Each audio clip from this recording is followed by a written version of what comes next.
empezando la clase de hoy. ¿Estamos todos? Sí, estamos todos. Bien, vamos a seguir trabajando con lo que ya habíamos comenzado la clase pasada, que era el metabolismo de glúcidos, ¿sí? Ya tienen material para empezar a leer sobre metabolismo, que es el capítulo del libro en el aula. Si no tienen otros libros que pueden usar, no hay problema, pueden usar el libro que mejor les guste, o que lo entiendan mejor, quise decir, ¿no? Porque hay libros que por ahí nos cuestan un poquito más leerlos que otros. Pero fundamentalmente les pido que tengan presente la manera en que estamos trabajando los teóricos para tener por ahí una guía. Sobre todo, ¿por qué? Porque a veces dentro de los capítulos del libro se abordan un montón de otros temas, no es tanto este tema de hidratos de carbono, pero por ahí nos va a pasar en algún otro tema, como el metabolismo de aminoácidos, quizás, que si vamos al capítulo del libro se abordan muchos temas que por ahí nosotros no los vamos a considerar dentro de la cursada de la materia. Por eso por ahí es interesante que se vayan fijando qué es lo que vamos trabajando en teórico y a partir de ahí vayan haciendo su lectura en la bibliografía, ¿sí? Bueno, nosotros no voy a hacer resúmenes, acá me están preguntando con respecto a los resúmenes, no voy a hacer resúmenes con respecto a algunos temas, porque están bien abordados en los libros, o sea, es leer el libro y es trabajar sobre lo mismo, ¿sí? Por eso, por ahí yo tenía hechos algunos resúmenes porque consideraba que la bibliografía no estaba completa o en un solo capítulo no tenían todo y tenían que recurrir a varios capítulos, como que estaba un poco dispersa la información y en esos casos lo que hacía era hacer un apunte homogéneo de toda la información para que ustedes no tengan que recurrir a varios capítulos del libro. Entonces, por eso, pero si no, como en este caso, en estos temas, la bibliografía está bien, está, digamos, acorde a lo que estamos trabajando, por eso considero que la lectura del libro es lo apropiado en ese caso, ¿sí? Bueno, les decía, nosotros en la clase de hoy vamos a trabajar con otra de las vías de la... a ver... Me están diciendo que...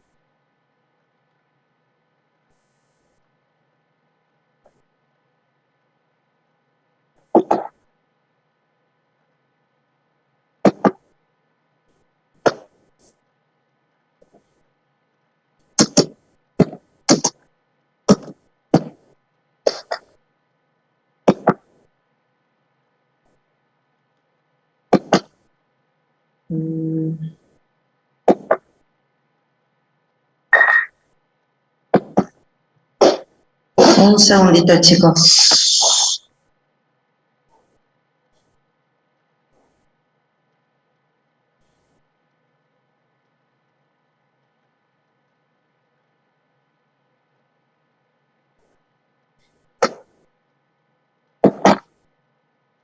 Bueno, seguimos.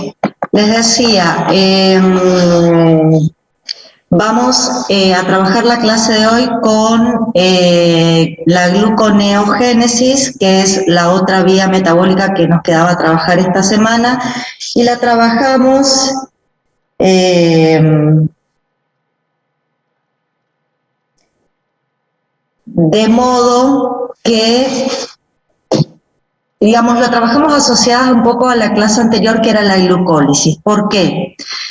Porque si bien la gluconeogénesis no es la inversa de la glucólisis, comparte con la glucólisis un montón de enzimas o procesos intermedios que de algún modo nos permite, al estudiar la gluconeogénesis, hacer un pequeño repaso de lo que vimos la clase anterior, que era la glucólisis, ¿sí?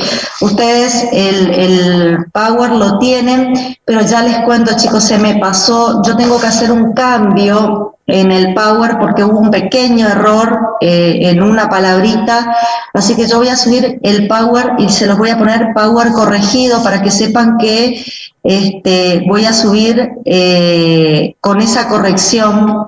Les voy a pedir que cuando lo descarguen al Power para tenerlo como material de trabajo, descarguen el corregido. Por lo menos si ya descargaron el que está en el aula, después vuelvan a descargar el corregido, porque hay una palabra que tuve que hacer un pequeño cambio en la posición donde estaba dentro del esquema y bueno, cambia el significado, así que les voy a pedir que después usen el que dice Power corregido, ¿sí?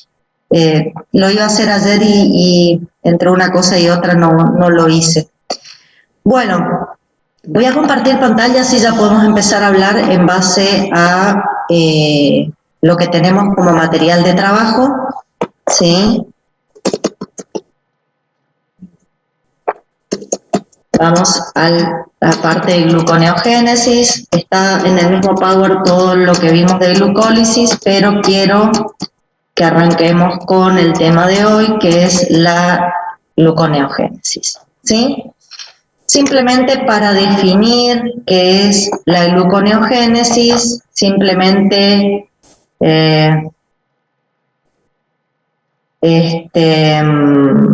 para definir qué es la gluconeogénesis, vamos a decir que es un proceso por el cual se obtiene glucosa a partir de sustancias no glucídicas, ¿sí? Vamos a empezar a ver de qué se trata. Un segundito, que acá ahí está. Vamos a ver que la gluconeogénesis es un proceso metabólico que lo vamos a considerar una ruta anabólica, ¿sí? Lo vamos a considerar una ruta anabólica porque vamos a hacer un proceso de biosíntesis, ¿sí? Vamos a hacer un proceso de biosíntesis. Ese proceso de biosíntesis va a llevar a que partamos de algo que vamos a denominar sustratos no glucídicos. Ya vamos a ver qué son los sustratos no glucídicos, ¿sí? Y vamos, a partir de esos sustratos no glucídicos, vamos a generar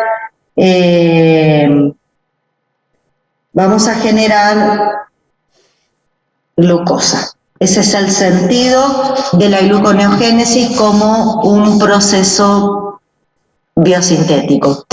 Si bien tiene algunas características que lo asemejan al resto de los procesos biosintéticos que nosotros vamos a estudiar, como por ejemplo, utiliza energía, es endergónico, es reductivo, esa es otra característica. Lo que vamos a ver de diferente con otros procesos anabólicos y con la gluconeogénesis es que la gluconeogénesis no usa NAD-fosfato reducido, como sí usan los procesos anabólicos característicos que vamos a estudiar más adelante, sino que simplemente usa NAD reducido en los procesos reductivos que realiza, ¿sí? Pero fuera de ello, vamos a ver que esta ruta anabólica va a tener todas las características de una ruta anabólica, como el hecho de que vamos a partir de moléculas pequeñas y vamos a formar moléculas un poco más complejas, es reductivo, es endergónico, ¿sí? Bueno, ¿por qué tenemos que hacer gluconeogénesis? Y acá nos habla de la necesidad de glucosa circulante. Y la verdad es que yo acá tendría que agregar, y se los voy a poner porque no lo puse en ningún punto, ahora pensándolo, si bien lo charlo con ustedes en la clase, no está expuesto en el Power, pero es importante que sepan que la gluconeogénesis es un proceso anabólico que hacemos en el ayuno prolongado, ¿sí? ¿A qué denomino ayuno prolongado?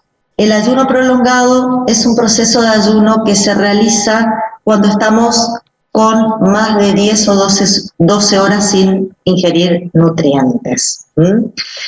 En ese momento vamos a tener que contar con procesos metabólicos que aporten glucosa a la sangre, porque tenemos algunos tejidos que, como yo ya les vengo mencionando desde la clase anterior, son tejidos que necesitan exclusivamente de glucosa para poder hacer su proceso metabólico, que independientemente cuál sea nuestra situación metabólica, no pueden usar otros sustratos metabólicos, ¿sí? Y entre esos tejidos encontramos al sistema nervioso, a la médula renal, a los testículos y a los glóbulos rojos o eritrocitos, ¿sí? Cuando estamos en posingesta está todo bien porque tenemos glucosa que ingresa a través de la dieta, no tenemos ningún inconveniente con eso. Sin embargo, el problema surge cuando nos ponemos en ayuno, ¿sí? Cuando nos ponemos en ayuno y el ayuno es temprano, normalmente degradamos glucógeno en el hígado y esa degradación de glucógeno es el que aporta la glucosa necesaria a la sangre para que estos tejidos que estoy mencionando anteriormente cuenten con la glucosa necesaria. Pero ¿qué pasa cuando ese ayuno se extiende por más de 10 horas? Y bueno, cuando el ayuno se extiende por más de 10 horas, el problema que surge es que todo el glucógeno que teníamos almacenado y se fue degradando para que a nivel de la sangre existan valores de referencia con respecto a la glucosa, se acaba, se termina el glucógeno almacenado, degradamos toda la molécula de glucógeno y en ese caso vamos a necesitar una segunda opción y es ahí donde la gluconeogénesis empieza a funcionar y empieza a fabricar glucosa para seguir manteniendo niveles de glucosa adecuados en la sangre y para que estos tejidos puedan tener sus sustratos metabólicos. Entonces, aclarado, la gluconeogénesis se realiza cuando estamos en un ayuno prolongado.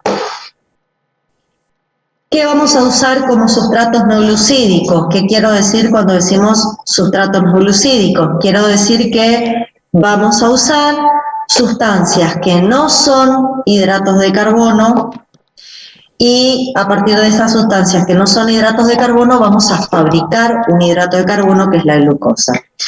¿Cuáles son los sustratos no glucídicos que vamos a utilizar?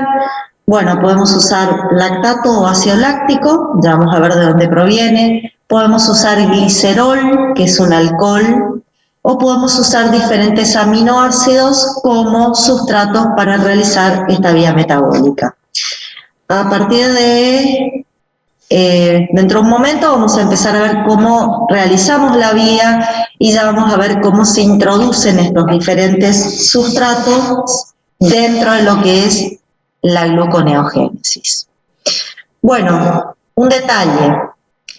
Es bilocular, la gluconeogénesis ocurre una parte de su proceso en el citoplasma y otra parte en la mitocondria.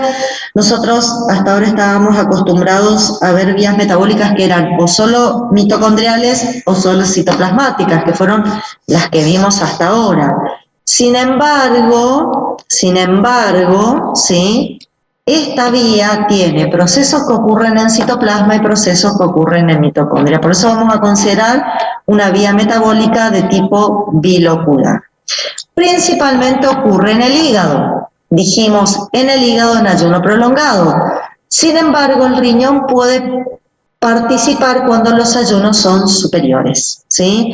Generalmente la bibliografía nos dice que en un ayuno mayor a 10 horas es el hígado el que va a hacer gluconeogénesis, y que para que el riñón empiece a colaborar con la gluconeogénesis necesitamos aproximadamente 24 horas de ayuno, ¿sí?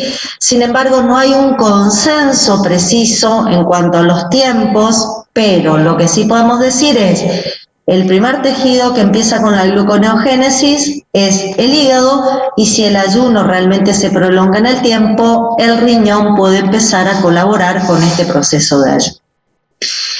Como dije, vamos a usar gran parte de las enzimas que habíamos usado en la glucólisis para hacer gluconeogénesis. Ustedes piensen que en la glucólisis nosotros partíamos como sustrato a partir de la glucosa y obteníamos como producto piruvato lactato. Ahora vamos a empezar de lactato a piruvato y vamos a volver hasta la glucosa. O sea, podemos decir que esencialmente la gluconeo es la inversa, de la glucólisis.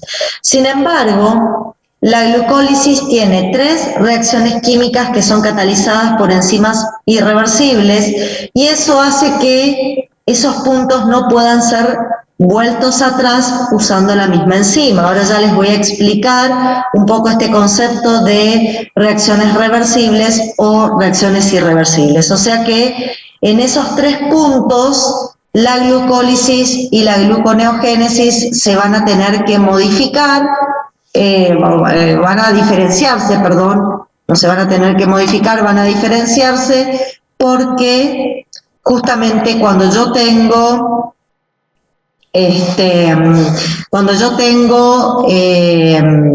una reacción irreversible, si quiero hacerla en sentido inverso, tengo que buscar otra estrategia, porque la enzima que realiza esa reacción en un sentido no puede ser utilizada en el sentido inverso, ¿sí? Ahora lo vamos a ver en la vía propiamente dicha. Nadia, con respecto a tu pregunta, en general lo que yo te recomendaría para decir que el riñón comienza a hacer gluconeogénesis es que los tiempos de ayuno se extienden después de las 24 horas. Sería lo que más o menos hemos visto que la bibliografía considera. Así que podés tomarlo como una información, digamos, real a eso. Mientras tanto, va a ser el hígado el que lleve adelante esta vía, ¿sí?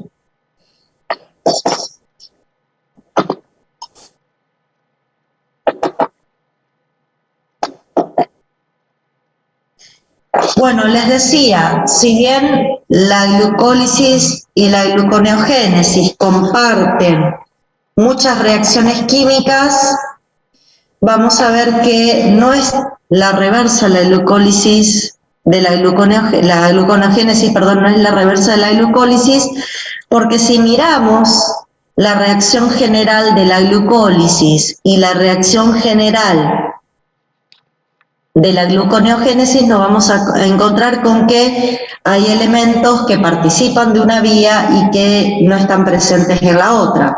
Sobre todo porque si yo considero que son mecanismos reversos, lo que tendríamos que observar es que los reactivos de una de las vías van a ser iguales a los productos de la otra vía. Y eso es lo que no lo puedo evidenciar, ¿sí?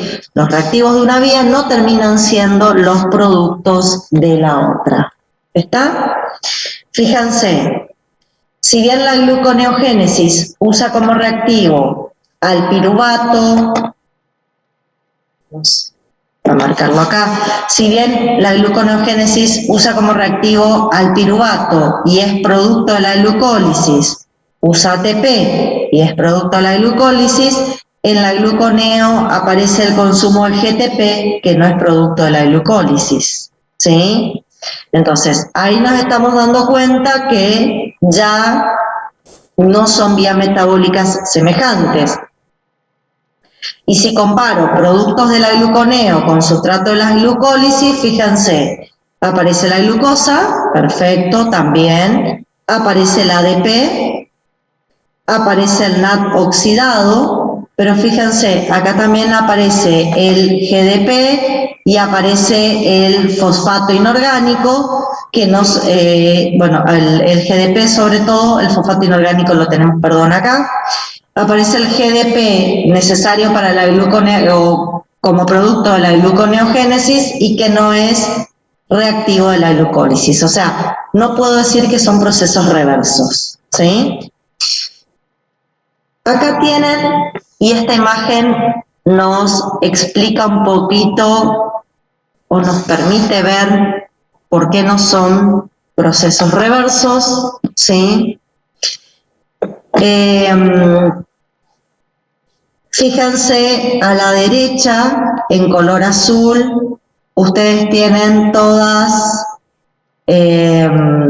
las enzimas que están consideradas participantes de la glucólisis y tienen de alguna manera graficado a la derecha de la imagen lo que es la glucólisis y a la izquierda tienen la gluconeo. Yo les hablaba hace un momento de reacciones reversibles e irreversibles. La primera reacción de la glucólisis es irreversible. ¿Qué significa que sea irreversible? Que yo puedo pasar de glucosa a glucosa 6-fosfato usando la hexoquinasa, pero no puedo volver de glucosa 6-fosfato a glucosa usando la misma enzima. ¿Por qué? Porque la hexoquinasa solamente puede catalizar la fosforilación de la glucosa. Ahora bien, una vez que tengo la glucosa 6-fosfato, perdón, una vez que tengo, estoy acá arriba, disculpen, una vez que tengo la glucosa 6-fosfato y la transformo en fructosa 6-fosfato por una isomerasa, yo usando la misma isomerasa como cataliza una reacción reversible, usando la misma isomerasa puedo volver ese en sentido inverso y decir, puedo con la misma enzima transformar la fructosa 6-fosfato en glucosa 6-fosfato. Eso es por ahí un poco lo que, digamos, lo que van a generar que yo pueda usar en las enzimas glucolíticas para hacer glucólisis o gluconeo, y que en algunos casos tenga que recurrir a nuevas enzimas porque la reacción es irreversible en el caso de la glucólisis, como esta primera. Acá yo tengo que buscar, si quiero hacer gluconeo, una nueva enzima, porque con esa enzima, con la hexoquinasa, yo solamente puedo hacer la transformación glucolítica. Y es lo que vamos a ir viendo a partir de ahora. ¿Está? Sí. Bueno, un segundo, por favor, ya estoy con usted.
Chicos, por favor, quedó pegado un link general en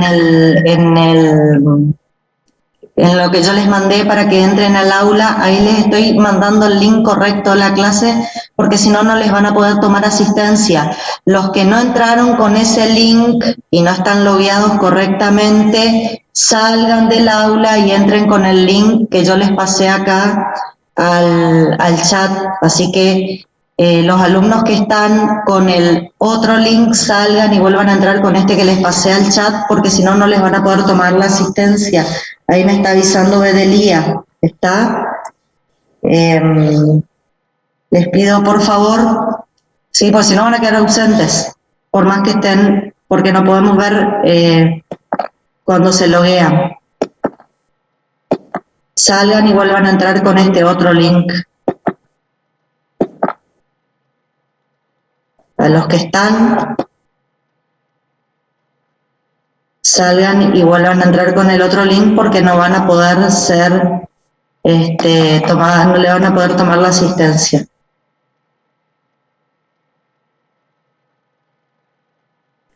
Bueno, avisado eso y revisado, seguimos con la clase de hoy, ¿sí?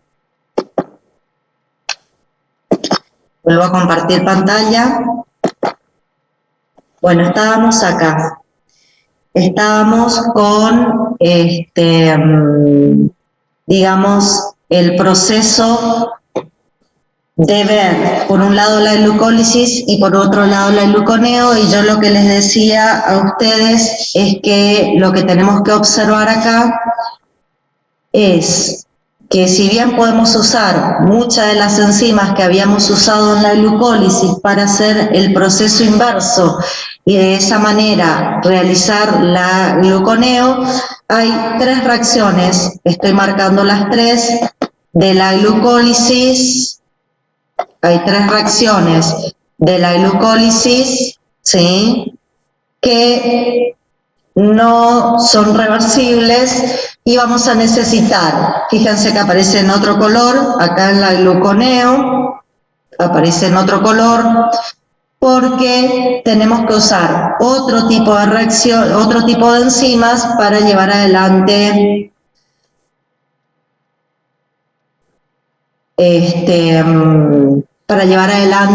esta reacción, ¿sí? Vamos a usar otro tipo de contraseña. Contesto acá una cosita en el chat.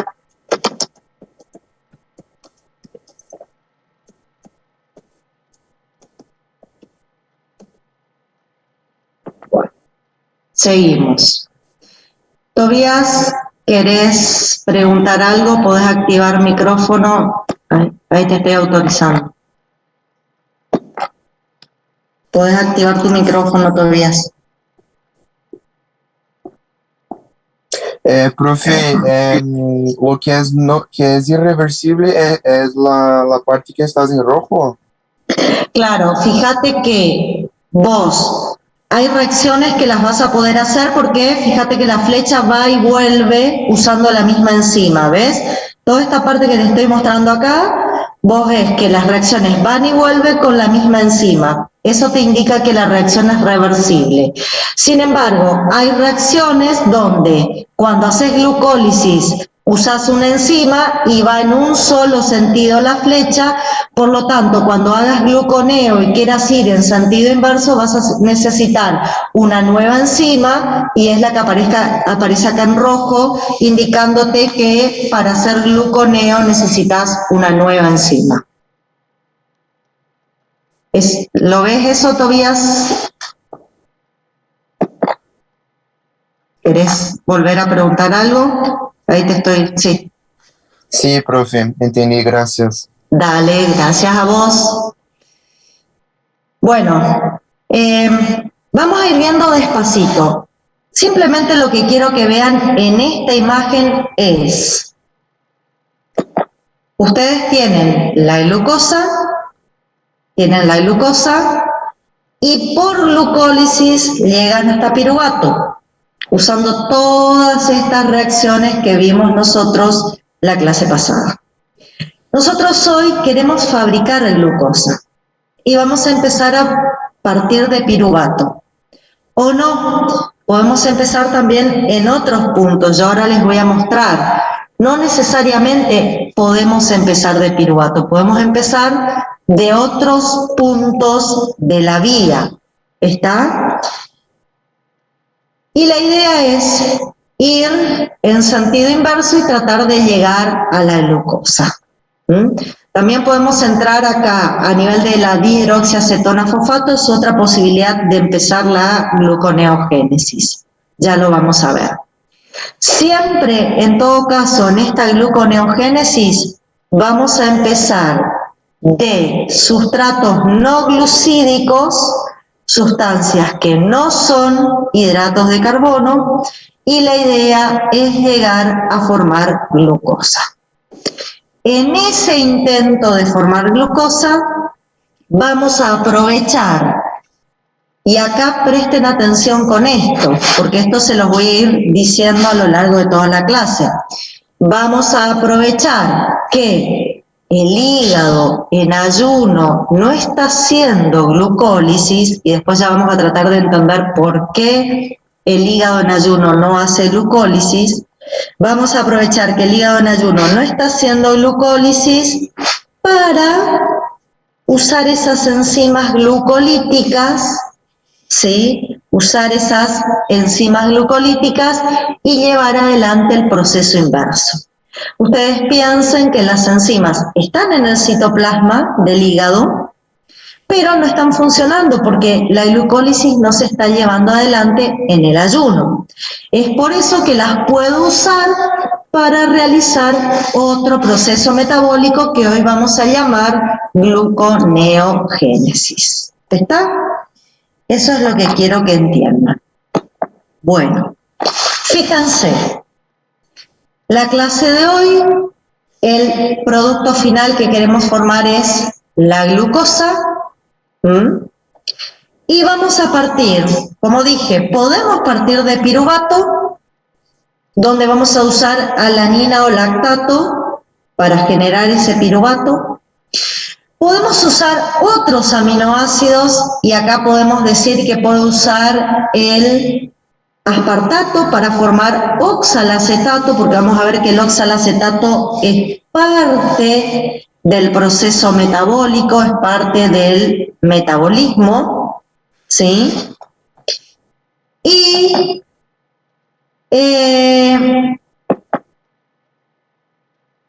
vamos a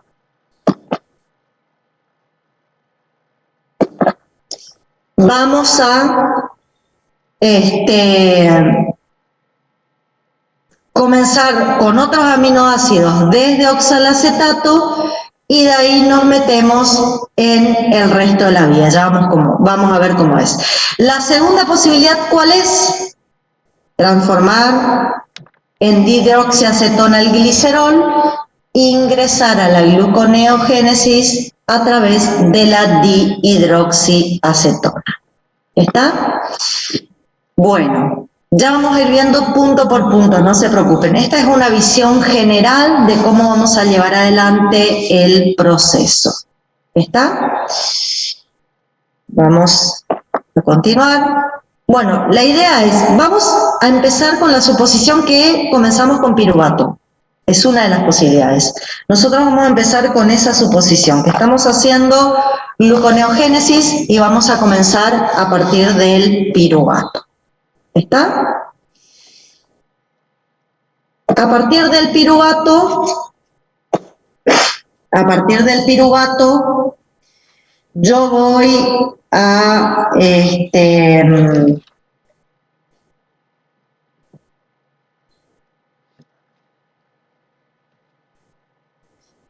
formar, a partir del piruvato, yo voy a comenzar la gluconeo, pero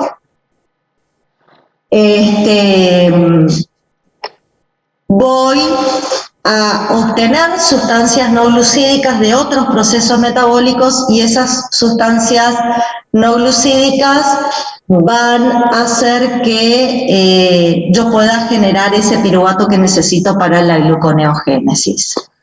¿Cuáles son las sustancias no glucídicas que voy a utilizar?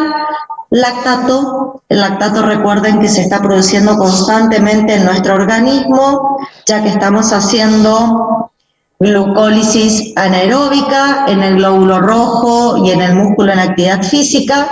Normalmente el lactato es una sustancia hidrosoluble que la podemos eliminar por la orina, pero en un ayuno prolongado el lactato puede viajar al hígado, internalizarse en el hígado y a través de una enzima que cataliza una transformación reversible, la lactato deshidrogenasa, yo puedo oxidar el lactato y transformarlo en piruvato. Esa es una posibilidad, que viaje hasta el hígado el lactato proveniente de las glucólisis anaeróbicas que están ocurriendo en nuestro organismo. La segunda posibilidad es que a partir de la proteólisis muscular surja alanina, ¿sí? La alanina, en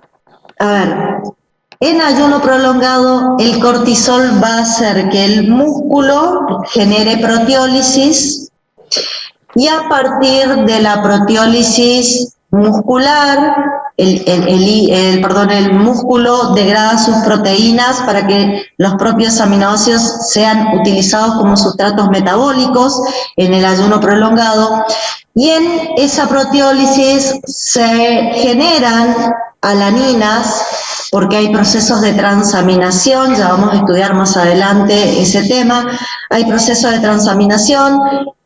Por esos procesos de transaminación se generan alanina y la característica que tiene la alanina es que es un aminoácido hidrosoluble y como tal, como aminoácido hidrosoluble, vamos a poder transportarlo desde el músculo donde se está generando hasta el hígado donde vamos a llevar adelante este proceso de gluconeogénesis. Una vez que la alanina llega al hígado, fíjense, va a reaccionar con alfa-cetoglutarato por una transaminación, una transaminasa.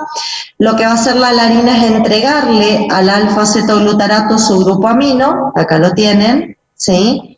Y a través de la entrega del grupo amino, la alanina se transforma en piruvato y el alfa-cetoglutarato en glutamato dentro del tejido hepático. De esa manera, chicos, podemos generar piruvato en el citoplasma hepático y a partir del piruvato podemos comenzar con la gluconeogénesis. Es una de las posibilidades. Ahora bien, yo voy a dejar de compartir esta pantalla porque voy a compartir otra pantalla con ustedes para que puedan ver, ¿sí? Y de esa manera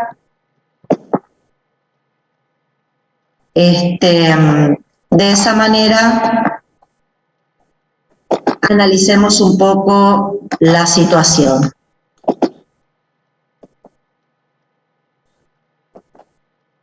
Seguimos un segundito, no me está abriendo la pantalla, ténganme paciencia, no me está abriendo, ya está, ahí está, ahora sí.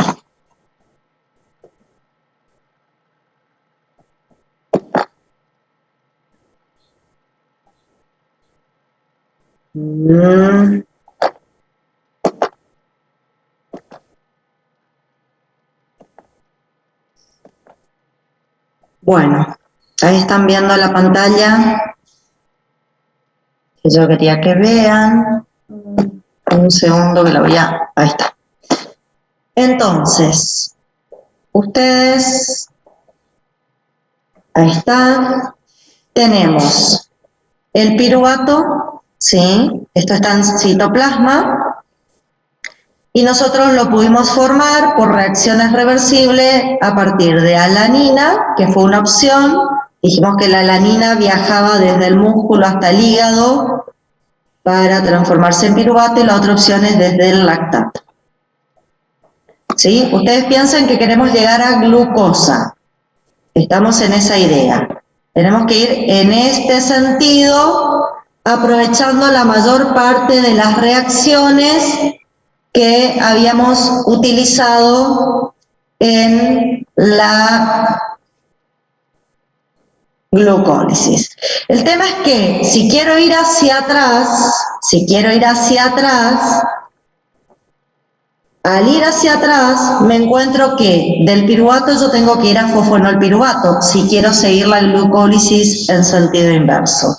Pero ¿qué pasa? No existe una transformación directa de piruvato en fosfonol, porque la enzima que catalizaba la transformación de fosfonol a piruvato era una enzima que catalizaba una reacción de tipo irreversible. Y dentro del hígado no existe ninguna enzima que haga la transformación directa. Por lo tanto, yo voy a necesitar que el piruvato se meta adentro de la mitocondria. El piruvato se va a tener que meter adentro de la mitocondria, y para poder generar fosfonol, el piruvato se tiene que transformar en oxalacetato. ¿Está? Esta transformación del piruvato en oxalacetato ocurre por una reacción con gasto de ATP. Es una carboxilación, o sea que acá le tengo que agregar dióxido de carbono, y es catalizada por una enzima que se llama piruvato carboxilasa. Piruvato carboxilasa. Les cuento, el oxalacetato que yo formé sí se puede transformar en fosfonol.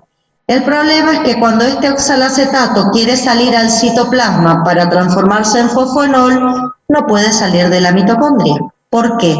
Porque las membranas mitocondriales son impermeables al oxalacetato. Por lo tanto, lo que tengo que hacer adentro de la mitocondria es una transformación entre oxalacetato y malato, usando una enzima que ustedes ya conocen, porque es una enzima que usamos, cataliza la transformación reversible de oxalacetato en malato, y la usamos en el ciclo de Krebs, y es la malato deshidrogenasa.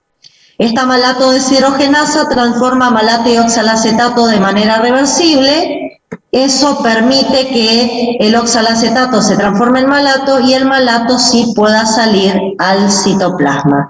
Simplemente lo que estoy haciendo es transformar el oxalacetato en malato para poder salir al citoplasma, y una vez en citoplasma, usando una isoenzima de la malato deshidrogenasa, yo puedo transformar oxalacetato, un segundo chicos, usando la misma malato deshidrogenasa, pero ahora una enzima mitocondrial, puedo transformar el malato en oxalacetato, y ahora sí el oxalacetato se puede transformar en fosfonol por una reacción que ahora les voy a contar. Florencia, podés activar tu micrófono si querés hacer una pregunta. ¿Levantaste la mano? Profe, ¿puede volver a explicar de nuevo? Me perdí. Bueno, no hay problema, mi corazón. Yo les decía, si yo, una vez que genero el piruvato, recién yo les conté cómo generábamos piruvato, y lo generábamos partiendo de alanina o partiendo de lactato. ¿Estamos hasta ahí? Bueno, el piruvato, si yo quiero que lleguemos a glucosa, el paso inmediato del piruvato va a ser, usando de manera inversa prácticamente los pasos de la glucólisis. Si yo quiero usar de manera inversa los pasos de la glucólisis, el piruvato se tiene que transformar en fosfonolpiruvato. ¿Qué pasa? No puedo usar la enzima glucolítica porque la transformación durante la glucólisis del fosfonolpiruvato en piruvato, esta transformación era irreversible. O sea que si quiero hacer la transformación inversa, no puedo usar la misma enzima que usaba durante la glucólisis, porque esa enzima solamente cataliza el pasaje de fosfonol a piruvato. No hay adentro del hígado ninguna enzima que permita el pasaje de piruvato a fosfonol de modo directo. Por lo tanto, lo que tengo que hacer para generar fosfonol una vez que tengo piruvato armado es meter el piruvato adentro de la mitocondria y en la mitocondria transformarlo en oxalacetato. ¿Por qué? La pregunta del millón, ¿por qué tengo que meter el piruvato adentro de la mitocondria para que se transforme en oxalacetato y no lo hago en citoplasma? Porque esta enzima que ustedes ven acá, esta enzima es mitocondrial. Así que no me queda otra que introducir el piruvato a la mitocondria y recién ahí poder formar el oxalacetato. ¿Por qué necesito oxalacetato? Porque este es el único que se puede transformar en fosfonol piruvato adentro del hígado. Aguirre, ¿querés hacer alguna pregunta? Estás habilitado. ¿Podés conectar micrófono, Aguirre Augusto? Ahí te volví, perdón, ahí, ahora sí, conéctalo. Ahí está. Ya que tenemos que meter al piruvato dentro de la mitocondria, ¿no se podría hacer un ciclo de Krebs y luego con el oxalacetato conseguir seguir la vía? Porque encima de esa manera la célula ganaría más energía todavía. Mira, es otra de las opciones. Yo te estoy contando cómo podés hacer gluconeogénesis empezando de piruvato. Dentro de un ratito te voy a decir cómo directamente acá, vos te podés meter con aspartato, que es un aminoácido que también se puede generar como producto de una proteólisis, pero el problema del aspartato, chicos, es que si se genera en el hígado, por sus características hidrofóbicas, por sus características no viaja fácilmente en sangre, por lo tanto, si se genera aspartato y se libera dentro del tejido muscular, no va a llegar fácilmente al hígado, ¿sí? Tiene que llegar por procesos de transaminación que vamos a ver más adelante, pero la forma más frecuente de llegada de aminoácidos es a través de la alanina, y ahí no queda otra que entrar como piruvato. Pero como dice el compañero, ¿no puedo entrar directamente acá? Sí, podés entrar acá. Usar un aspartato y entrar en oxalacetato, el oxalacetato por una reacción reversible, transformarlo en malato, que salga el malato al citoplasma porque es el que puede atravesar membranas mitocondriales, y una vez que el malato está en citoplasma se vuelve a transformar por una isoenzima citoplasmática en oxalacetato. Tiene razón el compañero, pero lamento decirles que el ciclo de Krebs está frenado en el hígado cuando estamos haciendo gluconeogénesis, ¿sí? Ya les voy a contar por qué en general está frenado. Tiene toda una explicación eso, pero tiene razón el compañero, yo puedo entrar acá como oxalacetato o puedo estar haciendo el ciclo de Krebs, ¿sí? Puedo estar haciendo todo el ciclo de Krebs. Puedo empezar con alfa-cetoglutarato y acá esto generarlo a partir de glutamato, ¿sí? Entonces, el alfa-cetoglutarato se va a transformar en succinil-CoA, ¿sí? El succinil-CoA en succinato, el succinato y puedo entrar como oxalacetato, y que directamente en realidad vamos a formar malato y el malato va a salir al citoplasma, ¿sí? Puedo estar haciendo eso, que es un poco lo que ustedes tenían en la transparencia, en el PowerPoint. Sí, es la transformación de piruvato en oxalacetato, es una reacción anaplerótica, pero también acá lo estoy usando como parte de la gluconeogénesis. Si bien es una reacción anaplerótica, en este momento, chicos, el hígado tiene frenado su ciclo de Krebs. ¿Sí? En general no está funcionando el ciclo de Krebs cuando yo estoy haciendo gluconeogénesis, porque estoy derivando el oxalacetato hacia la gluconeo y no estoy permitiendo que el oxalacetato haga ciclo de Krebs. Por eso generalmente no estoy realizando ciclo de Krebs. Bueno, a ver. Del piruvato forma oxalacetato. El oxalacetato no puede salir, se tiene que transformar en malato. El malato sí puede salir y una vez que el malato está en citoplasma, lo transformo en oxalacetato y acá, con gasto,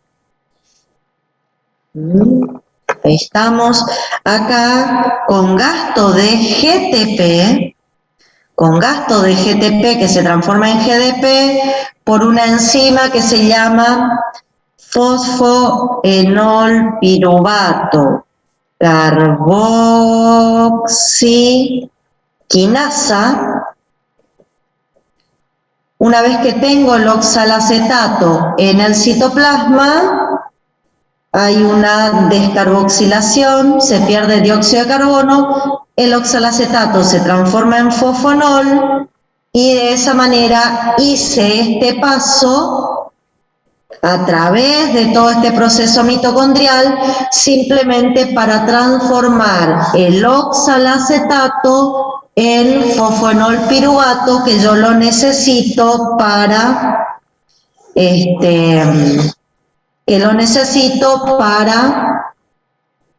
acá le vuelvo a compartir pantalla, lo necesito para seguir el proceso inverso. ¿Ven? Ahí lo tienen marcado. El piruvato entra a la mitocondria, se transforma en oxalacetato, el oxalacetato como tal no puede salir, se transforma en malato, el malato sí puede salir y de ahí genero el oxalacetato citoplasmático y de esa manera aparece el fosfoenolpiruvato. ¿Por qué tuve que hacer todo esto? Vuelvo hacia atrás para mostrarles. ¿Por qué tuve que hacer todo esto?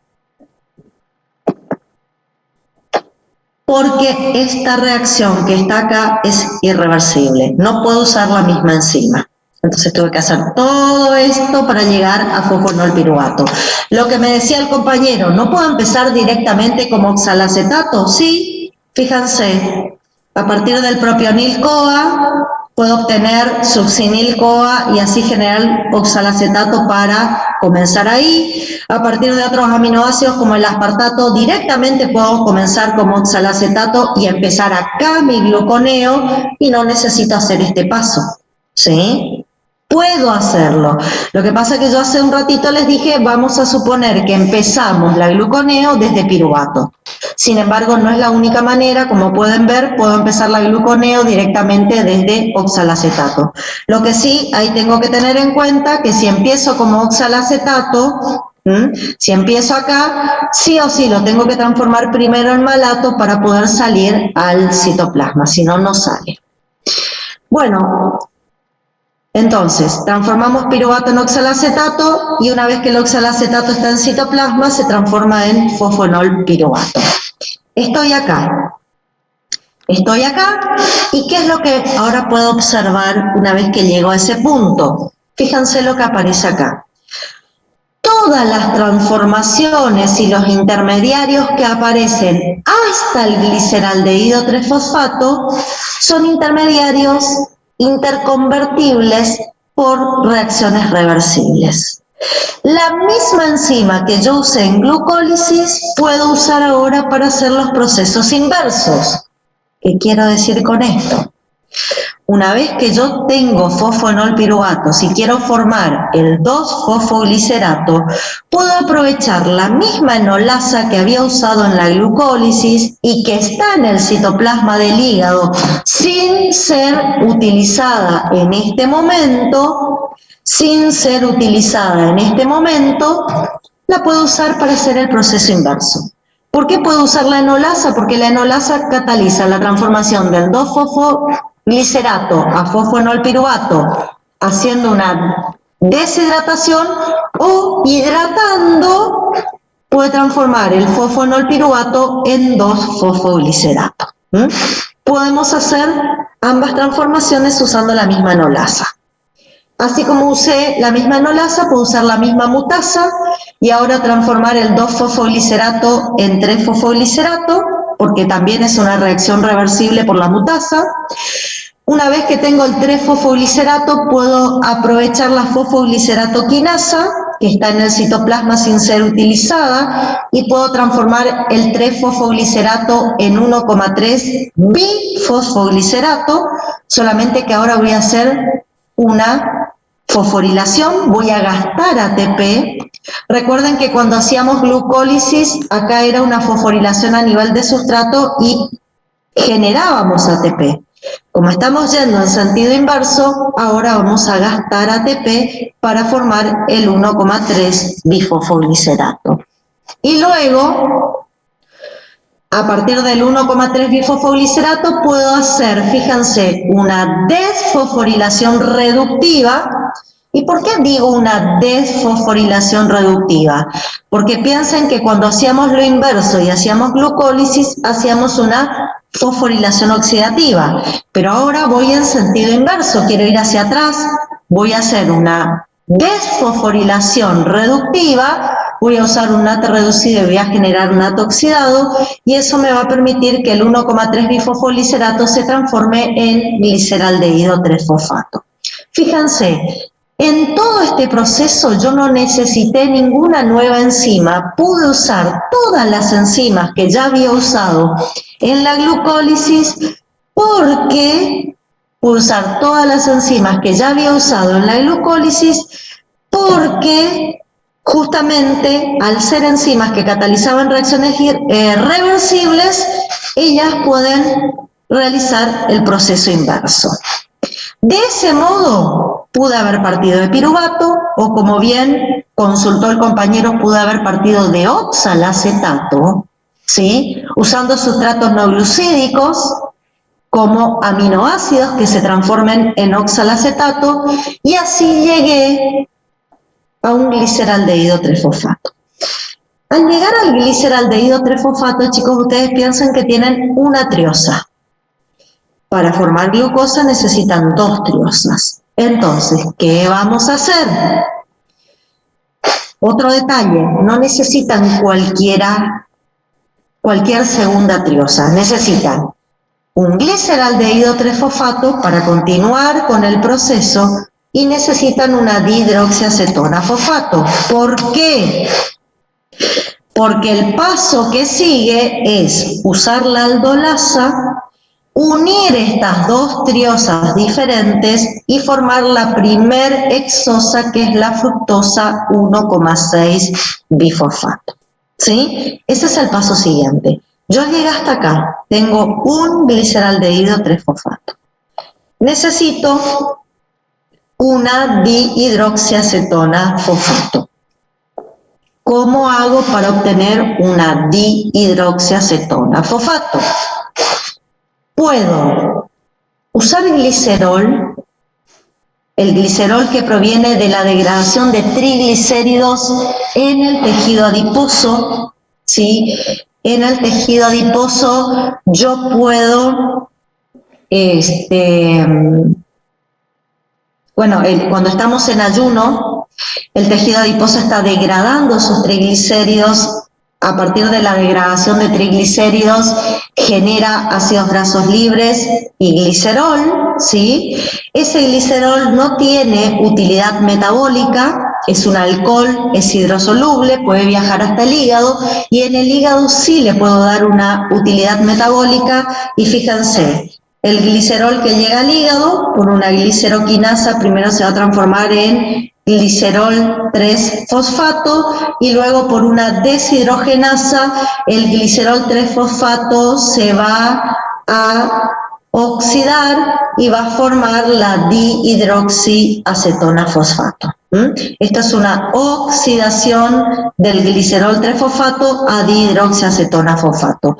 Eso me va a permitir obtener la segunda triosa que yo necesito para combinar con el gliceraldehído usando la aldolasa.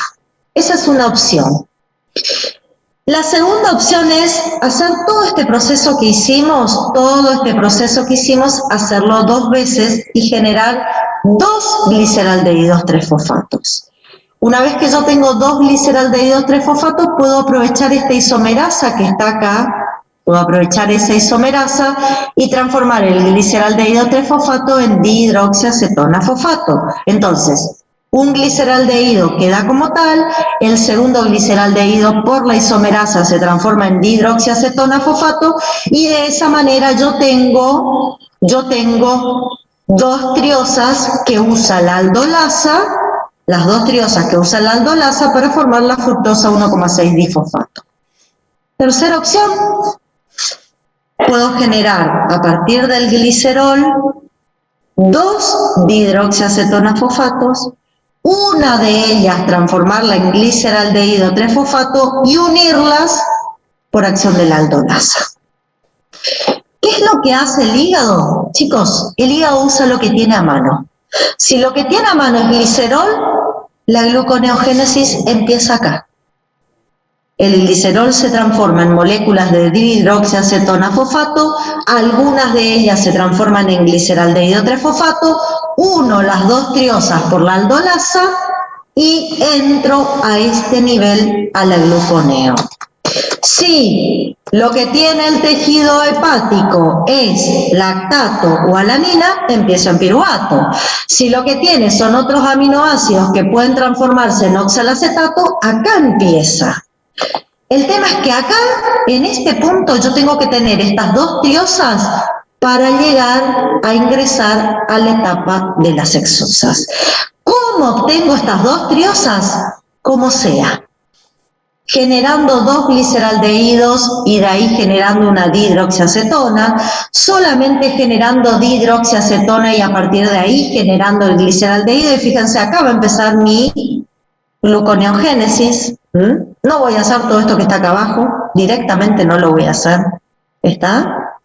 Todo depende de qué sustratos no glucídicos tenga el hígado para comenzar este proceso. Lo importante es, necesito 2 triosas. Sí, Augusto, podés activar tu micrófono. Como usted mencionó, que necesito la dihidroxiacetona fosfato y el gliceraldehído 3-fosfato. Me di cuenta que el gliceraldehído 3-fosfato más que nada lo conseguimos a partir de aminoácidos.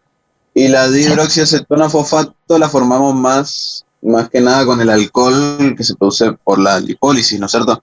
Exacto. Hay una manera de como que guiar, por así decirlo, o incidir a la gluconeogénesis que se haga solamente desde la lipólisis. Porque Mirá, o es un concepto que es azaroso nomás y que azaroso. se produce. Exacto. ¿Sabes por qué? Porque todo lo que te provee de sustratos no glucídicos están ocurriendo en el mismo momento dentro de tu organismo. Cuando vos estás en un ayuno prolongado, estás haciendo lipólisis, estás haciendo proteólisis. ¿Sí? Lo que primero llegó al hígado es lo que se usa. Es como vos dijiste, azaroso la utilización de sustratos no glucídicos. Es más, la glucólisis anaeróbica también está ocurriendo constantemente. El glóbulo rojo no tiene otra posibilidad de hacer glucólisis que no sea de forma anaeróbica. Por lo tanto, el lactato siempre está presente en nuestro organismo. O sea, el hígado va a recibir todo esto a la vez. ¿Y qué va a hacer el hígado? Él los va a empezar a incorporar para tratar de revertir todo este proceso y la idea final es generar glucosa. Yo simplemente lo que te estoy mostrando es, la gluconeo no empieza en un solo punto, como si por ahí podemos pensar otros procesos metabólicos que siempre empiezan acá y terminan acá. No, la gluconeo tiene esa particularidad. Puede empezar de diferentes puntos. Yo te estoy dando todas las opciones posibles. Ahora, ¿dónde empieza el tejido hepático su gluconeo? Es al azar. Va a tomar el primer sustrato que tiene ahí a disposición en el citoplasma y arranca. ¿Sí? Entonces, esto no es algo que nosotros podamos direccionar como vos planteabas. Perfecto. Bueno, Es un poco, yo les estoy dando todas las opciones posibles y lo que quiero que entiendan es todos los procesos que nos generan sustratos, todos los procesos que nos generan sustratos van a estar funcionando en el mismo momento mientras está funcionando la gluconeo. Por lo tanto, todos esos sustratos van a llegar a la vez al tejido hepático. Así que piensen que va a estar empezando de distintos puntos este proceso para generar fructosa 1,6 difosfato. Acá sí, ya no nos queda otra que seguir para arriba y de ahí ya no tengo punto de inicio, pero de acá para abajo me puedo meter en cualquier punto de los que yo les nombré. Bueno, una vez que usamos esa misma aldolasa que habíamos usado en la glucólisis, y repito porque lo vengo diciendo desde hoy, la puedo usar porque el hígado en ayuno no está haciendo glucólisis, por lo tanto esta enzima está libre, está sin funcionar y es por eso que la puedo usar para hacer el camino inverso. Y ustedes me van a decir, ¿y por qué la aldolasa ahora cataliza el camino inverso? Porque lo que tiene la aldolasa ya no es fructosa 1,6 difosfato, sino que tiene dos triosas. Empiezan a acumularse las dos triosas en el citoplasma hepático y eso hace que inmediatamente la aldolasa catalice la reacción inversa. Una vez que cataliza la reacción inversa y se forma la fructosa 1,6 difosfato, ya vamos a ver por qué el hígado tiene en su citoplasma, en esta situación metabólica, una enzima que se llama fructosa bifosfato fosfatasa o fructosa 1,6 bifosfato fosfatasa. Lo que hace esa enzima es tomar la fructosa 1,6 difosfato, desfosforilarla e inmediatamente transformarla en fructosa 6-fosfato. Como pueden ver, estoy usando una enzima diferente a la que usé durante la glucólisis, porque la que yo había usado en la glucólisis era una enzima de tipo que catalizaba, una reacción irreversible. Y eso implica que no puedo usar la misma enzima para ir en sentido inverso. ¿Está? Bueno, está presente en el citoplasma esta fosfatasa, me desfosforila la fructosa 1,6 difosfato, se transforma en fructosa 6-fosfato. Una vez que esta fructosa 6-fosfato se empieza a acumular en el citoplasma del hígado, aparece esta isomerasa que está ahí en el citoplasma y era la misma isomerasa que usamos en la glucólisis, y ahora lo que hace la isomerasa, como lo que se está acumulando es fructosa 6-fosfato, lo que hace la isomerasa es catalizar la reacción inversa y transformar la fructosa 6-fosfato en glucosa 6-fosfato. Una vez que tengo la glucosa 6-fosfato armada en el citoplasma del hígado, en el ayuno prolongado hay otra fosfatasa que se llama glucosa 6-fosfato fosfatasa y que puede desfosforilarme la glucosa, transformarla en glucosa libre, que es la condición necesaria para que la glucosa pueda salir por el GLUT2 desde el hígado. Recuerden, yo les dije, mientras la glucosa está fosforilada, queda atrapada dentro de los tejidos.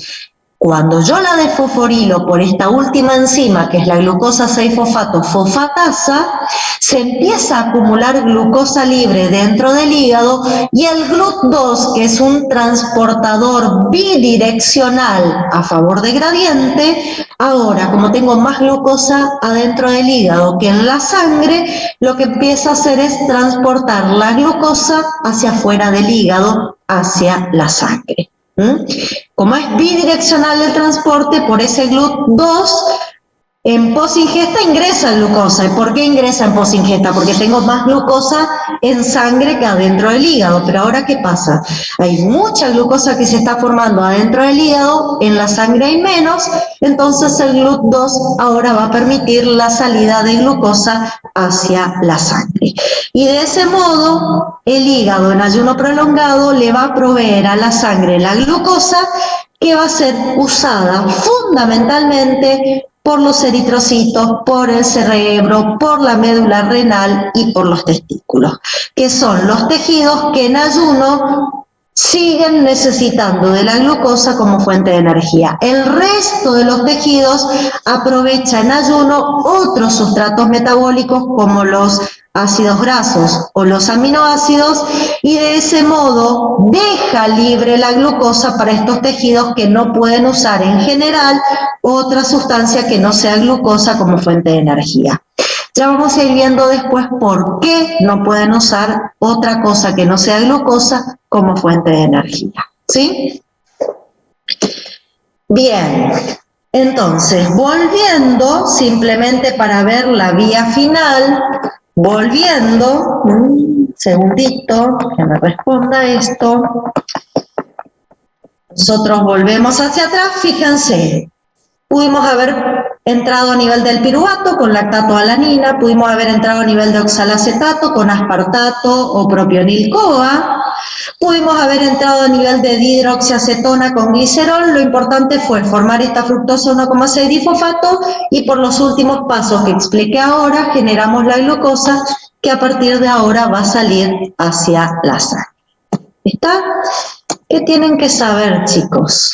Indudablemente, como siempre dije, todos estos pasos intermedios no me interesan. Me interesa que entiendan sustratos iniciales, productos finales. Productos finales fácil, glucosa. Sustratos iniciales, bueno, depende de dónde empiezo la vía. Si empiezo de piruvato, sustrato inicial, alanina o lactato. Si empiezo de dihidroxiacetona fosfato, sustrato inicial, glicerol. Si empiezo de oxalacetato, puedo usar otros aminoácidos como el aspartato o puedo usar propionil-CoA. Dependiendo de dónde empiezo, tengo diferentes sustratos. ¿A dónde llego? Al producto final, que es la glucosa. Tampoco me interesan ni los intermediarios, ni tampoco las enzimas que catalizan reacciones reversibles. Me interesan las enzimas que catalizan reacciones irreversibles dentro del proceso metabólico. ¿Cuántas enzimas tengo que catalizan reacciones irreversibles dentro del proceso metabólico? Tengo 4. No hay ninguna que sea considerada marcapasos, así que acá tengo la mala noticia, las tienen que saber a las 4. No hay ninguna marcapasos. Las 4 son importantes, ¿sí? ¿Cuáles son esas enzimas? Las nombro. Piruvato carboxilasa, que era la que transformaba piruvato en oxalacetato, fosfoenol piruvato carboxiquinasa, la que transformaba oxalacetato en fosfoenol piruvato. Thaise, puedo entrar a oxalacetato por propionil-CoA o por aspartato. Era el aminoácido que te permitía entrar a oxalacetato, que es lo que me estás preguntando. Volvemos a las enzimas. La fosfoenol piruvato carboxiquinasa transformaba oxalacetato en fosfoenol. La fructosa 1,6 bifosfato fosfatasa transformaba fructosa 1,6 bifosfato en fructosa 6 fosfato y la glucosa 6 fosfato fosfatasa transformaba la glucosa 6 fosfato en glucosa libre. Las 4 se regulan.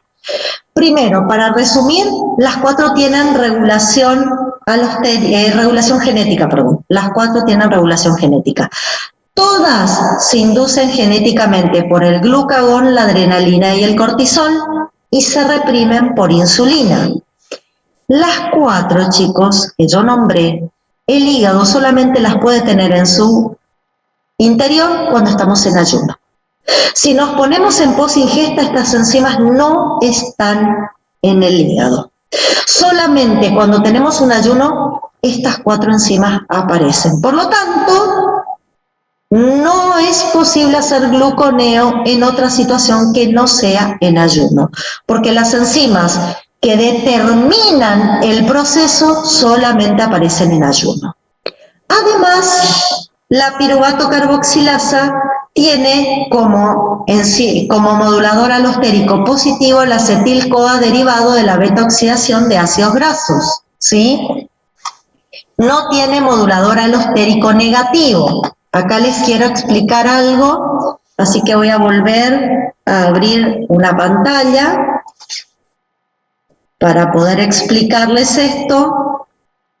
Un segundito. Ya le doy lugar al que levantó la mano. Ya les doy lugar al que levantó la mano.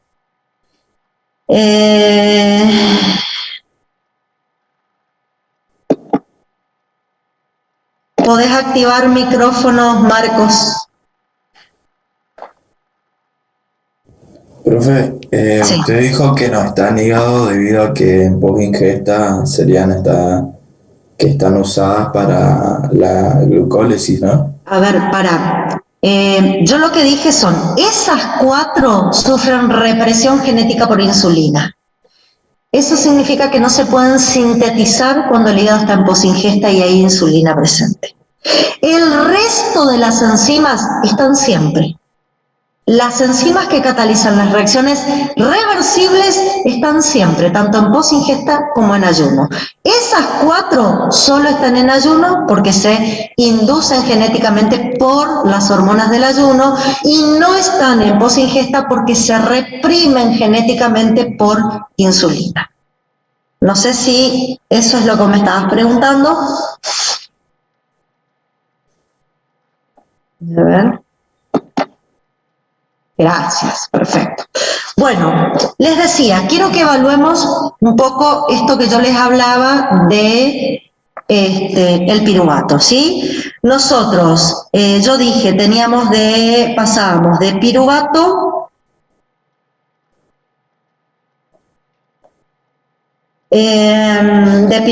pasábamos a oxalacetato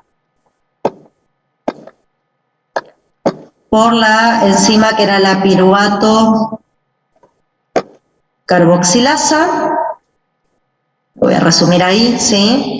Y que el acetil-CoA, ¿sí? El acetil-CoA que venía de la beta oxidación de ácidos grasos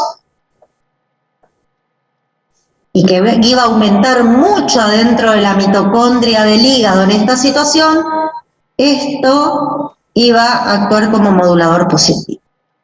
Ahora bien, nos podemos plantear lo siguiente. Yo estoy teniendo dentro de la mitocondria un aumento de piruvato que se está formando a partir de lactato o a partir de alanina, ¿sí? Y ustedes me podrían preguntar, ¿por qué el piruvato no se transforma en acetil-CoA y no va hacia el ciclo de Krebs? ¿Y por qué el piruvato se transforma en oxalacetato? Podría ser una buena pregunta. Esa pregunta la respondemos porque acetil-CoA ya hay en grandes cantidades y es acetil-CoA generado por la beta-oxidación. Para evitar que el piruvato se transforme en más acetil-CoA, el acetil-CoA estimula la piruvato carboxilasa, pero también, acuérdense que acá ustedes tienen una piruvato deshidrogenasa que va a estar inhibida por el acetil-CoA. ¿Se acuerdan de lo siguiente? El acetil-CoA estimulaba la piruvato deshidrogenasa quinasa y hacía que esta piruvato deshidrogenasa esté fosforilada y por lo tanto esté inactiva, y a su vez era modulador negativo de la piruvato deshidrogenasa fosfatasa. Entonces, ¿cómo estaba mi piruvato deshidrogenasa en presencia de altos niveles de acetil-CoA? Fosforilada. Eso impide cualquier posibilidad de que el piruvato se transforme en acetil-CoA. Y al estimular a la piruvato carboxilasa como modulador positivo, obliga al piruvato a transformarse en acetil-CoA. Por otro lado, fíjense esto, el acetil-CoA, la beta-oxidación va a generar un aumento de ATP en el tejido hepático, ¿sí? Ya vamos a ver después por qué. Les pido un segundo, tengo que conectar la computadora porque se me está terminando la batería. Antes que no ya sigo con esto. Un segundito, sigo con esto. Ahí estamos. Les decía, la propia beta-oxidación de ácido graso me genera un aumento en los niveles de ATP dentro del tejido hepático. El aumento de ATP, ¿qué hace? Me inhibe el ciclo de Krebs. ¿Está? Entonces, si el ciclo de Krebs está inhibido, el acetil-CoA no va a tener tendencia a unirse al oxalacetato y de esa manera el oxalacetato que se forme va a poder seguir la vía metabólica de la gluconeo, transformándose en fosfoenolpiruvato y no vamos a necesitar hacer ciclo de Krebs porque el hígado ya va a tener suficiente ATP derivado de la beta-oxidación de ácidos grasos. Eso le va a permitir al hígado en ayuno hacer gluconeogénesis sin necesitar usar a estos intermediarios para hacer ciclo de Krebs. Y por eso, fíjense, es importante la regulación que hace el acetil-CoA favoreciendo a la piruvato carboxilasa como modulador alostérico positivo. ¿Sí? Bueno, volvemos acá, volvemos a compartir pantalla. Estas son todas cuestiones, chicos, que tenemos que empezar a interrelacionar con cosas que ya vimos, porque como ustedes se dan cuenta, está en realidad dentro de nuestro cuerpo todo relacionado por regulaciones enzimáticas, ¿sí? Y lo que favorece una cosa impide que vayamos en otro sentido, ¿está? Bueno, la otra enzima que tiene regulación alostérica es la fructosa 1,6-difosfato-fosfatasa, ¿sí? Las otras dos solo tienen genética, o sea, en realidad las 4 tienen regulación genética, pero las únicas dos que tienen, además de genética alostérica, es la piruvato carboxilasa que recién expliqué y la fructosa 1,6-difosfato-fosfatasa. Esta fructosa 1,6-difosfato-fosfatasa tiene moduladores positivos y moduladores negativos. Yo se los voy a nombrar ahora, pero dentro de un ratito voy a volver a mi pizarra porque quiero explicar algo sobre esta enzima en particular y sobre uno de esos moduladores alostéricos.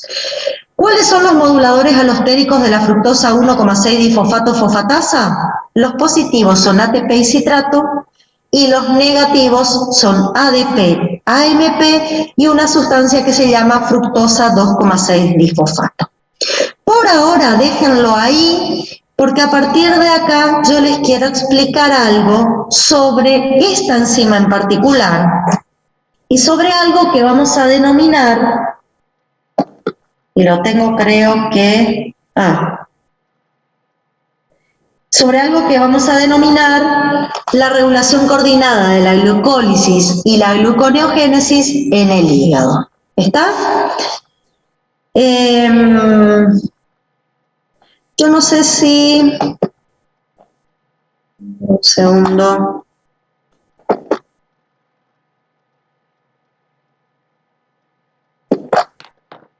Bueno, ahí está. Esta regulación coordinada de la glucólisis y la gluconeo nos va a explicar cómo el hígado en posingesta hace una vía que es glucólisis y en ayuno hace una vía prácticamente, y digo prácticamente porque acabamos de ver que no es totalmente inversa, que es la gluconeogénesis. Pero sobre esto voy a hablar dentro de un momento, ya que les quiero contar que el hígado, al hacer gluconeogénesis, se puede relacionar con otros tejidos y en esa relación puede generar procesos cíclicos. Uno de los procesos cíclicos que vamos a observar que realiza el hígado cuando está haciendo gluconeogénesis es el ciclo de Cori. ¿Por qué? ¿A qué le llamamos el ciclo de Cori? A un ciclo que relaciona el hígado con el glóbulo rojo o el músculo. ¿Y de qué forma se relaciona?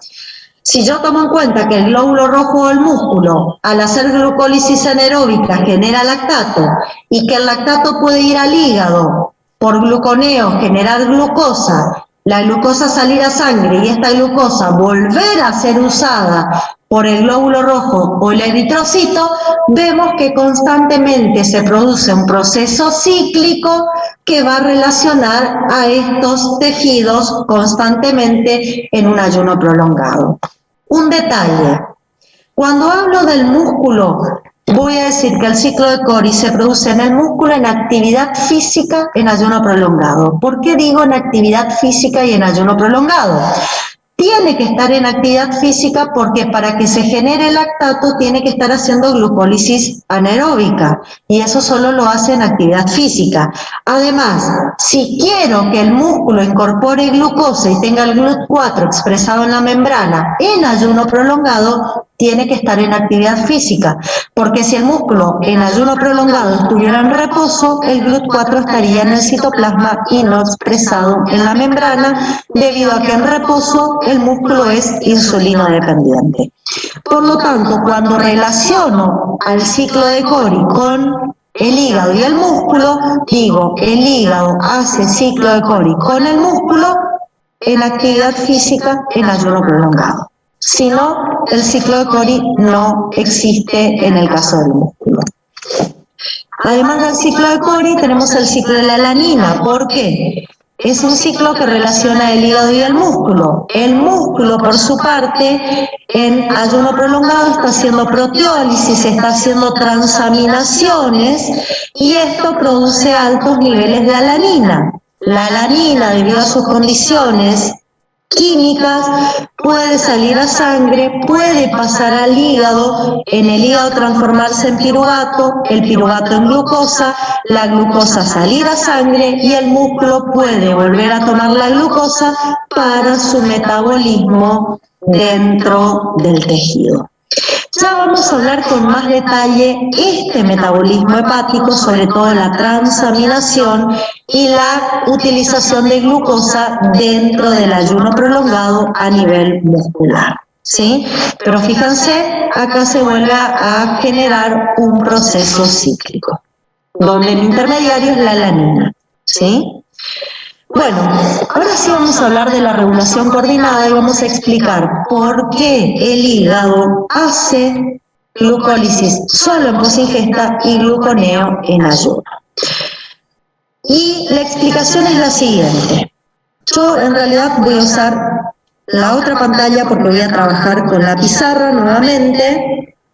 Quiero explicarles en la pizarra cómo ocurre el proceso, ¿sí? Porque me parece un poco más práctico. De igual modo que ustedes esto lo encuentran también en el PowerPoint. Yo quiero que vean lo siguiente, ¿sí? Quiero que vean lo siguiente. Para hablar de esa regulación coordinada entre la glucólisis y la gluconeo, en el hígado me tengo que parar en un punto de la glucólisis que también es un punto fundamental de la gluconeo, y es la transformación de fructosa 6-fosfato en fructosa 1,6 difosfato. Esta es una transformación, ¿sí? Si yo estoy yendo en esta dirección, si estoy transformando la fructosa 6-fosfato en fructosa 2,6 difosfato con gasto de ATP, yo estoy haciendo glucólisis y la enzima es la fosfofructoquinasa 1. Sin embargo, si la transformación que está ocurriendo es la inversa, y yo estoy yendo de fructosa 1,6 a fructosa 6 por una desfosforilación, estoy usando la enzima fructosa 1,6 difosfato, fosfatasa, y lo que estoy realizando es una gluconeogénesis. Dependiendo en qué sentido yo vaya, o hago glucólisis o hago gluconeo. Las dos enzimas que están involucradas en este punto, las dos tienen regulaciones semejantes pero opuestas. A ver, Los moduladores positivos de esta, ADP, AMP y fructosa 2,6 trifosfato son moduladores negativos de esta otra, AMP, ADP y fructosa 2,6 trifosfato. Y los que son negativos para la glucólisis, ATP y citrato, son positivos para la glucosa.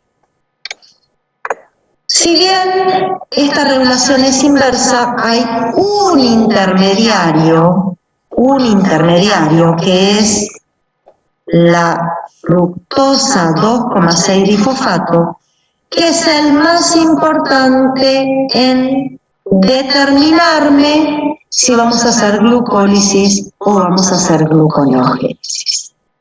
¿De dónde sale la fructosa 2,6 difosfato?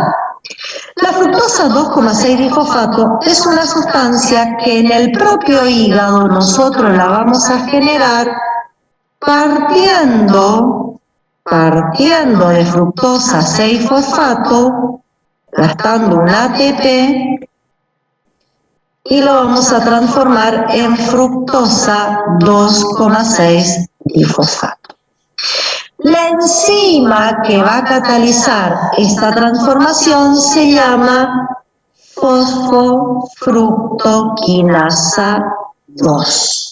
Y acá, por favor, presten atención, la fosfofructoquinasa 2 no es la 1, es otra enzima.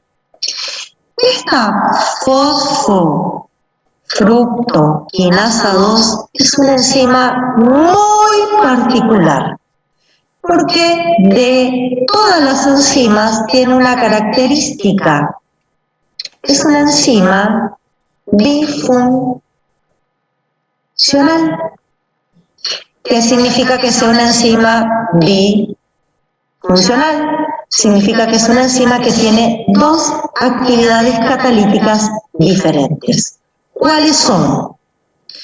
Cuando esta enzima, por una regulación covalente, recuerden que era regulación covalente, por favor todos recuerden que era regulación covalente.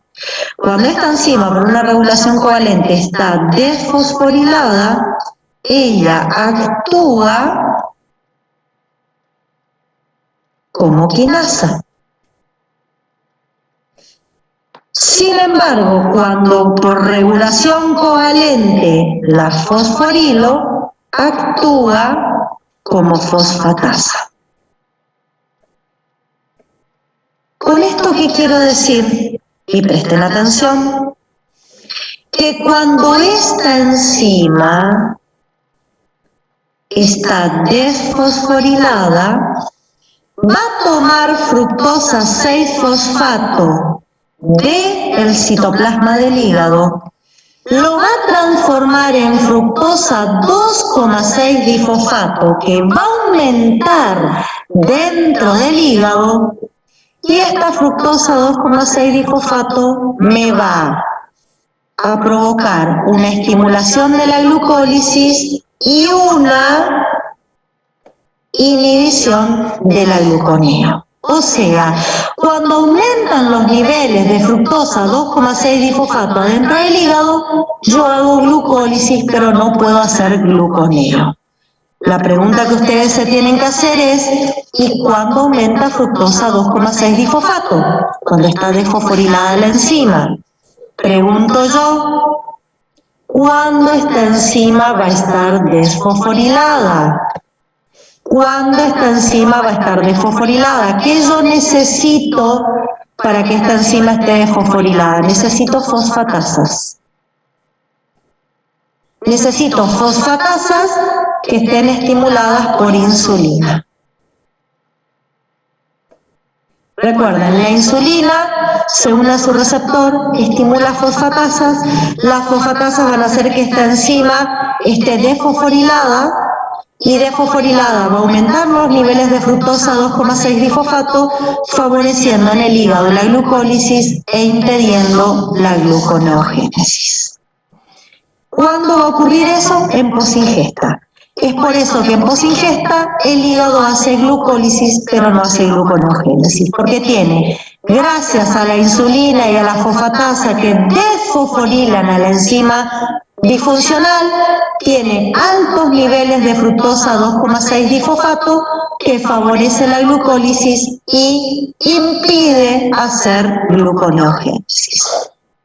Ahora bien, ¿qué pasa cuando la misma enzima, en vez de estar desfosforilada, qué pasa cuando esta enzima está fosforilada? ¿Qué dije yo? Cuando se fosforila, deja de actuar como quinasa, fabricando fructosa 2,6-difosfato y empieza a actuar como fosfatasa. Y como fosfatasa toma la fructosa 2,6-difosfato y la vuelve a transformar en fructosa 6-fosfato. ¿En qué situación va a ocurrir eso? Eso va a ocurrir cuando esté estimulada la proteína quinasa A, y ustedes para tener estimulada la proteína quinasa A necesitan fundamentalmente glucagón a nivel del hígado. Cuando estamos en ayuno, se estimula la proteína quinasa A, la proteína quinasa A me fosforila, la fosfofructoquinasa 2 que empieza a actuar como fosfatasa desfosforilada, toma la fructosa 2,6-difosfato, le saca el grupo fosfato, la vuelve a transformar en fructosa 6-fosfato y ¿qué consecuencia trae esto al hígado? Disminuyen los niveles de fructosa 2,6-difosfato. Cuando disminuyen los niveles de fructosa 2,6-difosfato, yo dejo de tener el modulador alostérico positivo de la glucólisis. Eso hace que en ayuno el hígado no pueda hacer glucólisis porque pierde su modulador alostérico positivo, y como desaparece el modulador alostérico negativo, porque tampoco está, como dije, no está la fructosa 2,6-difosfato, se está degradando y no formando. En ayuno, los bajos niveles de fructosa 2,6-difosfato permiten que el hígado haga gluconeo. ¿Y por qué? Porque desaparece el modulador negativo que había impedido la gluconeo en la posingesta. Ahora en ayuno ya no tengo fructosa 2,6-difosfato, por lo tanto, el hígado perdió el modulador positivo de la glucólisis, no hace glucólisis, pero sí hace gluconeogénesis. ¿Está? Un segundito que no sé qué está pasando, pero...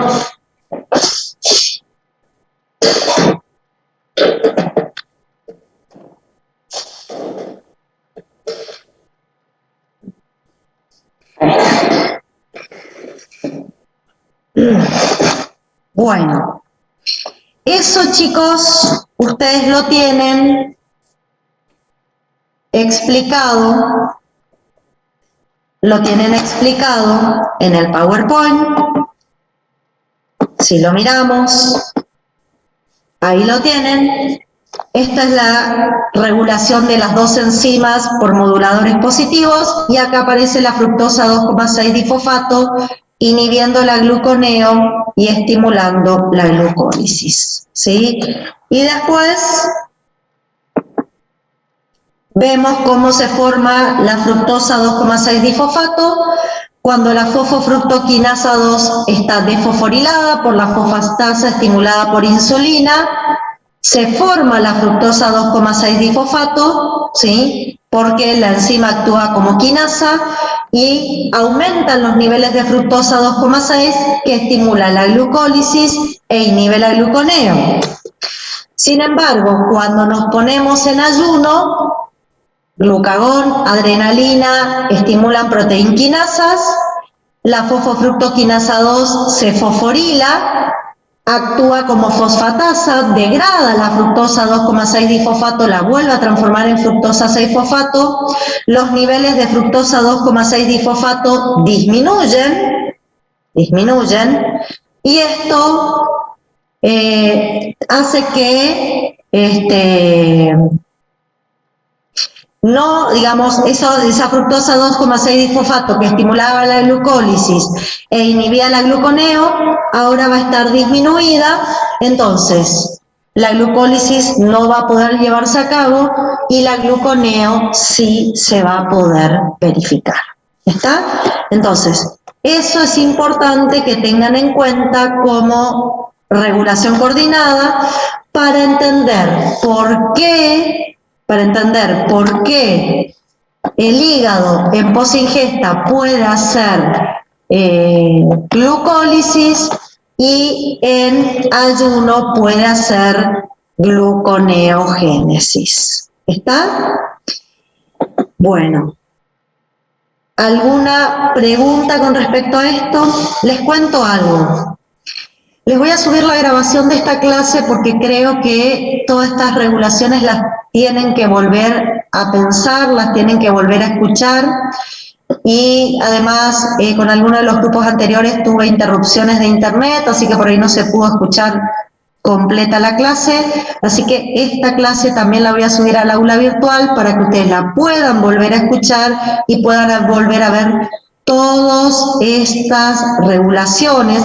Fíjense cómo yo ya estoy asociando las regulaciones de las vías anteriores con estas vías, ¿sí? Así que todas esas regulaciones las tenemos que empezar a integrar y empezar a entender por qué algunas vías ocurren en una situación metabólica y por qué otras vías ocurren en otra situación metabólica, ¿sí? Yo creo que lo van a tener que volver a ver eso y lo van a tener que volver a repasar. Con el cuestionario guía que yo les voy a subir en este fin de semana, ustedes ya pueden ir más o menos empezando a ver qué es lo que tienen que saber y resumiendo qué tienen que saber de esta clase. Sustratos iniciales, no hay uno solo, acá se nos complica, hay varios sustratos y podemos empezar en cualquier punto la vía. Producto final es uno solo, la glucosa.